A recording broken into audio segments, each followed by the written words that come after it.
Assalamualaikum warahmatullahi wabarakatuh dan salam sejahtera buat semua adik-adik yang sedang menonton video Cikgu Nur TV. Okey, hari ini kita akan sambung semula video yang sebelum ni Cikgu upload bab 1 perniagaan tingkatan 4. Okey, untuk video yang sebelum ni kita dah belajar tentang milikan perniagaan, 4 jenis milikan perniagaan iaitu milikan tunggal, perkongsian, syarikat berhad dan koperasi. Okey. So hari ini kita akan sambung separuh lagi baki subtopik yang ada dalam bab 1 perniagaan tingkatan 4. Okey, jom kita mulakan. Baik. Selain daripada 4 jenis milikan perniagaan yang kita belajar dalam video sebelum ni, okey, ada 2 lagi jenis perniagaan, bentuk perniagaan lain yang adik-adik perlu tahu. Okey. Yang pertama adalah franchise. Okey.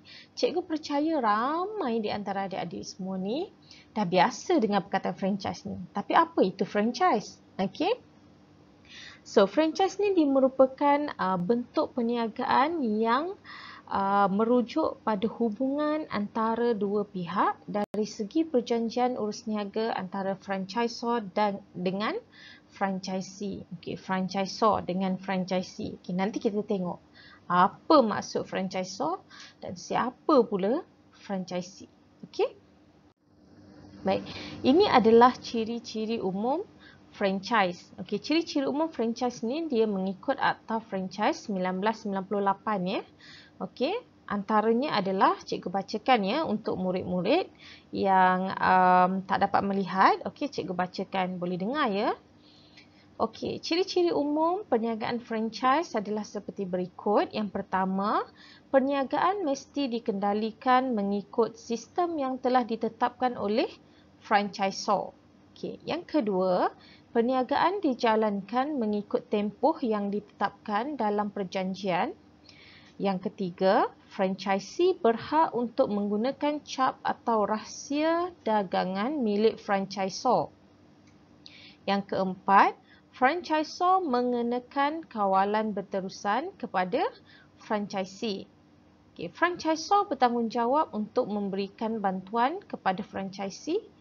Franchisee akan membuat sesuatu bayaran dalam bentuk fee atau bentuk balasan lain yang dipersetujui kepada franchisor. Franchisor dan franchisee boleh menjalankan aktiviti perniagaan secara berasingan. Okey, adik-adik, okey, franchisor adalah syarikat induk. Okey, pioneer dia, syarikat utama dia yang memulakan perniagaan tersebut. Contohnya perniagaan ABC. Okey. Perniagaan ABC induknya di Selangor. Okey, sekiranya perniagaan ABC ni nak kembangkan perniagaan menggunakan bentuk perniagaan franchise. Okey. Jadi cawangan-cawangan di bawah syarikat ABC yang ada di Selangor ni merupakan franchisee. Okey, franchisor adalah induk, franchisee ni anak-anak dia lah. Okey, untuk mudah faham. Okey. So ini adalah carta alih bagaimana bentuk perniagaan franchise ni berfungsi. Okey. So, dia adalah macam cikgu cakap tadi, hubungan perjanjian di antara franchisor dengan franchisee. Okey, apa yang dipersetujui? Dia bersetuju dengan bayaran bagaimana, prosedur, operasi, hak dan tanggungjawab. Okey. So, kalau kita tengok daripada carta alih ini, okey. Pada carta alih ini, franchisor akan memberikan beberapa khidmat kepada franchisee. Okey, iaitu sokongan promosi dan pentadbiran, kawalan mutu perkhidmatan serta penyelidikan dan pembangunan produk baharu. Okey. Ketiga-tiga perkara ini akan diberikan oleh franchisor kepada franchisee. Okey, franchisee pula memberikan barang dan perkhidmatan kepada pelanggan. Dan pelanggan akan membuat bayaran untuk barang dan perkhidmatan yang diterima. Okey, pelanggan bayar kepada siapa? Dia bayar kepada franchisee. Okey, seterusnya franchisee akan membuat bayaran permulaan kepada franchisor seperti yang dipersetujui, dan seterusnya bayaran berkala kepada franchisor seperti yang mereka dah janjilah, yang dipersetujui dalam kontrak dia. Okey, so inilah yang berlaku berulang-ulang, okey, untuk bentuk perniagaan franchise. Okey. Contoh perniagaan franchise yang dah berjaya di Malaysia, okey, adalah syarikat Nelson. Yang kita tahu syarikat Nelson ni dijual jagung lah, waffle lah. Kalau dekat shopping mall kita sering nampak. Okey, so Nelson ni adalah salah satu syarikat yang menggunakan konsep franchise untuk mengembangkan perniagaan dia. Okey, so apakah peranan franchisor? Okey, yang pertama, franchisor berperanan dalam memberikan hak untuk menggunakan imej, jenama, sistem operasi dan format perniagaannya kepada franchisee. Okey, imej. Okey, apa imejnya? Okey, imej dia fun ke, atau imej dia warna ke, kan? Jenis tengok design kedai, ini imej lah. Okey, jenama, jenama dia. Kalau produk ABC, ABC lah. Okey, sistem operasi, bagaimana perniagaan tu dilakukan. Maksudnya dari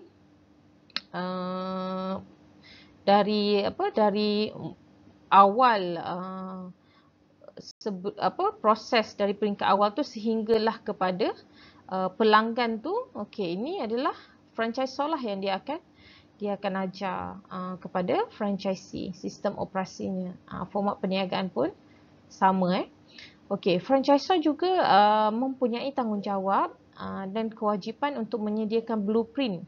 Okey, blueprint ni apa dia? Blueprint ni petunjuk bagi pelaksanaan perniagaannya. Okey, so blueprint ni akan jadi panduan dan rujukan kepada franchisee dalam menjalankan perniagaan tersebut. Okey, seterusnya franchisor juga berperanan dalam membantu menyediakan khidmat latihan seperti kursus dan bimbingan. Okey, dan seterusnya membiayai kos pengiklanan franchisee dengan menjalankan aktiviti promosi bersepadu. Sebab dia jual barang yang sama, kan? Dia jual barang yang sama, produk yang sama. Okey, jadi gunakan iklan sama je lah. Okey. Jadi franchisor lah yang membiayai kos pengiklanan untuk franchisee ni. Okay, so apakah kelebihan dan kekurangan perniagaan franchise ni kepada franchisor? Okey, perniagaan franchise kepada franchisor induk. Okey, so kelebihan dia, yang pertama, dapat mengembangkan perniagaan secara global. Okey, kalau dia sendiri nak kembangkan tanpa menggunakan bentuk perniagaan franchise ni agak sukar sebenarnya. Okey, menikmati ekonomi bidangan dalam bentuk peningkatan dalam jumlah sesuatu pengeluaran. Okey, mekanisme yang berkesan bagi menembusi pasaran baru, so itu kelebihan dia juga. Berkongsi risiko dan tanggungjawab dengan franchisee. Okey, struktur pengurusan tidak begitu besar. Pengurusan outlet franchisee dilakukan oleh franchisee sendiri. So ini adalah kelebihan kepada franchisor. Okey, kekurangan dia pula adalah boleh menjejaskan reputasi franchisor sekiranya franchisee tidak mematuhi kualiti produk yang ditetapkan. Okey, so ini adalah masalah biasa bila orang lain yang menjalankan perniagaan kita, walaupun dia buka cawangan dia, okey, tapi perniagaan yang sama, jika franchisor ni tidak memantau, okey, atau betul-betul beri kursus yang betul kepada franchisee, akan tak mustahil akan berlakunya kualiti produk yang tidak menepati kualiti produk yang franchisor dah tentukan. Okey, mungkin dari segi servisnya lambat. Okey, jadi peranan franchisor ni sangat penting. Sebelum franchisee tu buka cawangan dia, perlu disampaikan segala ilmu untuk menjalankan perniagaan tu lah. Okey. Kalau tak akan berlakulah macam-macam perkara yang tidak diingini sepanjang perniagaan tu dijalankan. Okey. So seterusnya, kekurangan franchise kepada franchisor, peningkatan dalam kos sokongan operasi untuk franchisee. Ya, bagi kursus, bagi bimbingan semua tu perlukan kos. Okey. Kesukaran memilih franchisee yang baik dan berdaya saing. Okey. Right, so ini adalah kelebihan dan kekurangan perniagaan franchise kepada franchisee. Okey, baik, seterusnya franchisee. Okey, siapakah franchisee ni? Okey. Franchisee ni merupakan syarikat yang membeli hak kebenaran untuk menggunakan jenama daripada franchisor. Okey, itulah franchisee. Okey, peranan franchisee. Okay, dia menjalankan aktiviti perniagaan mengikut peraturan dan sistem piawaian yang telah ditetapkan oleh franchisor. Okey, dia tak boleh suka-suka hati dia lah nak jalankan perniagaan tu macam mana. Kalau franchisor jual burger, so franchisee pun kena jual burger yang sama. Okey, kalau franchisor tak ada jual hot dog, tiba-tiba franchisee jual hot dog, boleh ke? Tak boleh. Okey, dia mesti mengikut peraturan dan sistem piawaian yang telah ditetapkan oleh franchisor. Okey. So, ini kelebihan dan kekurangan perniagaan franchise kepada franchisee pula. Okey, tadi kita tengok kelebihan dan kekurangan franchise kepada franchisor. Ini kita tengok pula kelebihan dan kekurangan franchise kepada franchisee. Okey. So, kelebihannya memiliki dan menjalankan satu perniagaan yang sistematik. Okey. Selalunya syarikat yang berani untuk mengembangkan perniagaan dia menggunakan konsep franchise ni, dia memang dah memiliki satu sistem yang baik, sistem yang dah terbukti berkesan. Okey. Barulah boleh jalankan perniagaan franchise. Kalau sistem perniagaan dia sendiri pun masih berterabur, masih tak dapat deliver kepada pengguna on time, atau masih lagi ragu-ragu dengan image dia, masih lagi belum ada branding yang semualah yang berkaitan dengan perniagaan tu, kalau masih ada orang kata ketidaktentuan tu, sukarlah untuk menjalankan perniagaan franchise. Okey, so seterusnya apa lagi kelebihannya? Reka bentuk yang seragam. So franchise tak perlu fikir dah nak buat design macam mana, logo macam mana. Okey, just guna sahaja apa yang franchisor dah beri. Okey, mendapat sokongan pengurusan daripada franchisor. Ya, betul. Okey, macam yang cikgu terangkan peranan franchisor tadi ya. Perlu berikan sokongan kepada franchisee. Okey. Risiko kegagalan perniagaan yang rendah, ya. Kerana perniagaan franchise ni selalunya perniagaan tu memang dah ada pelanggan dia, dah terkenal. Okey. Jadi kalau franchisee ni ikut sistem yang telah diberikan oleh franchisor, selalunya perniagaan tu akan berjaya lah. Okey, kecuali kalau dia tak maksudnya buat acuh tak acuh, tak serius, tak ikut, itu mungkinlah akan berlaku konflik, bukan sahaja dalam perniagaan franchisee itu sendiri, tapi juga konflik dengan franchisor. Okey, jenama terkenal dan jaringan perniagaan yang lebih luas, macam cikgu terangkan tadilah. Okey, tidak perlu banyak pengalaman dalam perniagaan sebab semuanya dah disediakan, SOP-nya dah ada, cara dah ada, semua dah ada.